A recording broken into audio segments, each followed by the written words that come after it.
Olá, pessoal, tudo bem com vocês? Estamos aqui de volta, com o nosso papo, nesse canal maravilhoso, onde a gente tem mais uma oportunidade para trocar ideia com mães, com responsáveis, pais, com o cuidador da pessoa que tem algum tipo de necessidade especial.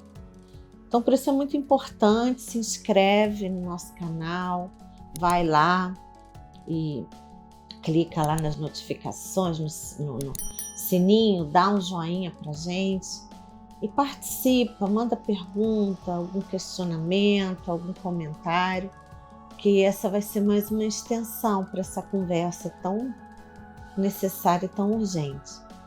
Então, como a gente já sabe, o mês de abril é um mês dedicado a gente falar sobre inclusão, sobre o autismo, E é esse mês da conscientização. Como é um tema muito extenso, falar de autismo, sobre TEA, transtorno do espectro autista, é só dividindo, para a gente não ter um vídeo longo e chato. Em primeiro lugar, eu quero falar sobre alimentação. Um ponto hoje importante é falar um pouquinho de alimentação. Olha, você consegue pesquisar alimentação para autista, Existe algumas dietas onde você cura, ou você ameniza, você consegue dar uma vida melhor para o seu filho apenas através da alimentação.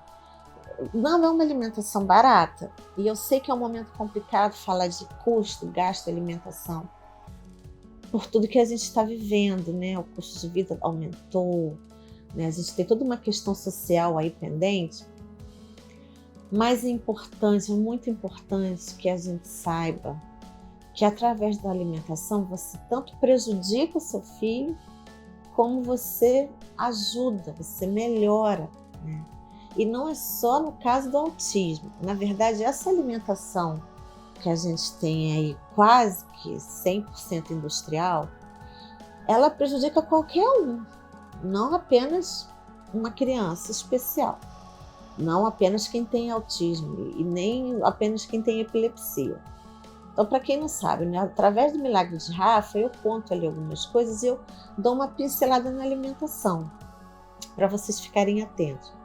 Mas eu posso dizer aqui por experiência, como professora, por exemplo, eu conheci crianças autistas num grau assim, bem severo, que eu tinha que trancar a porta para aquela criança não entrar na sala de aula, porque o que essa criança fazia era bater em outras, ele batia nas outras crianças. E essa mãe, muito consternada, preocupada, ela conseguiu um médico, um especialista, que ela alterando a alimentação, e é uma alteração bem severa, bem pesada, mas ela conseguiu mudar. Essa criança mudou e aos pouquinhos foi retirando a medicação. E, na verdade, eu digo criança, mas já era um menino aí de 12, 13 anos, grande, forte, que a vida inteira usou aqueles alopatas, que eu nem preciso falar o nome, que a minha maioria sabe, quem não sabe nem precisa saber. São remédios onde o efeito colateral é, às vezes, pior do que a própria doença.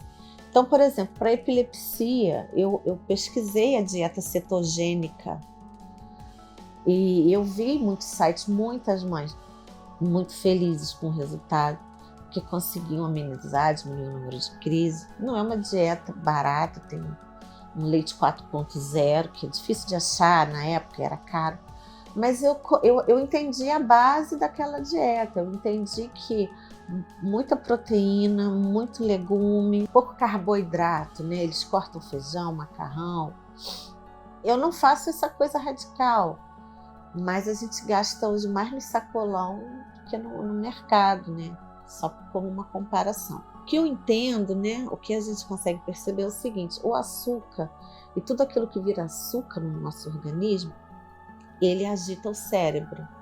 Então, o cérebro de quem tem epilepsia vai alterar mais. Quando eu começo a dar ou fazer o uso da cannabis medicinal para minha filha, eu fiquei muito atenta a tudo isso. Então, tem uma coisa que eu conto, que quando a gente vai numa pizzaria para comemorar os 3 meses dela sem crise, a gente ganha de brinde aquela pizza de banana com canela. Ela come em casa e após comer ali quase a metade, ela dá uma crise leve e já estava 3 meses sem. Aí a gente tem que fazer aquele exercício básico. O que mudou na rotina? Aquele doce, aquela pizza doce. Então, daí eu fui pesquisar. Minha vida é pesquisar. Inclusive, eu pretendo trazer aqui especialista na área. Eu estou falando agora como mãe, pesquisadora, que é o que eu faço mesmo, que eu sempre compartilho com vocês. Quando eu começo a perceber isso, aí eu descobri essas dietas e aí eu fui atrás.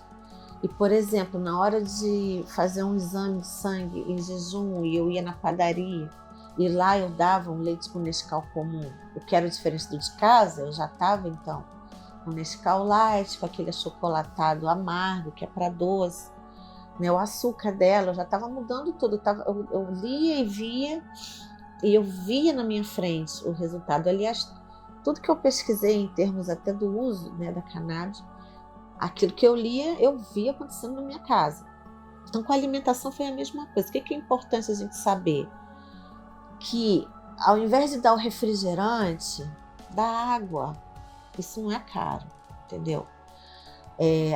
Não pode fazer o suco natural da fruta, o açúcar especial deles, qualquer um que não seja esse açúcar branco, ele rende muito. Então você vai fazer um investimento que é só para aquela criança.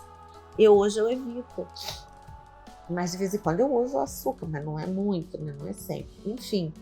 Então, assim, você vai no consultório, por exemplo, e eu procuro não ficar falando muito, né? Pra você não se virar mãe chata. Mas eu vejo aquela criança agitada e a mãe tira aquele biscoito recheado que não faz bem. E a criança fica pior, ela come aquilo, ela fica pior. Nas escolas, né? De manhã a criançada toma Nescau. Eu sou professora, eu chocolate Nescau de manhã e pronto, elas já ficam naquele jeito. Eu brinco que tinha uns que dá um suco de maracujá, um chazinho de camomila para essas crianças pela manhã. Coisa que não existe, tá? A escola nenhuma faz isso, as crianças gostam muito de Nescau e faz-se à vontade. A questão é quando é uma criança que tem já um agravamento, uma circunstância, uma síndrome. E, por exemplo, para a epilepsia, para mim era muito, muito comum. Mas na questão do autismo também, sabe? Você encontra artigos, você encontra hoje médicos que abordam essa questão. Então, quanto mais natural, melhor, tá? E assim, tudo que eu tô falando aqui vocês conseguem pesquisar, descobrir. Para o autismo eu vejo que faz muita diferença, para a epilepsia também, né? Então, assim, quanto mais natural eu fui deixando, e como ele é uma criança, é mais fácil de você se acostumar. Às vezes a mãe descobre na adolescência a criança já é formiguinha, você tem que ir tirando. Esse aluno, por exemplo, que eu falei, a mãe teve muita dificuldade, mas conseguiu. E essa criança, sem açúcar, sem os carboidratos, né, numa dieta mais saudável, ela melhorou mesmo, melhorou na minha frente. Eu vi aquilo, né, eu percebia. E tudo eu aplicando, né? Vendo, observando e entendendo que aquilo ali é importante e que fazia diferença na vida dela. Leia o Milagre de Rafa, você vai entender melhor o que eu estou falando aqui. Vale a pena, né, se você ir lá e conferir. Estamos no americana.com, Submarino Shoptime, e tem sido um sucesso. Então, abril do autismo, estamos aqui. Semana que vem a gente fala de um outro aspecto sobre esse tema, tá bom? Parabéns, mamães, por buscarmos o melhor para os nossos filhos. Beijo.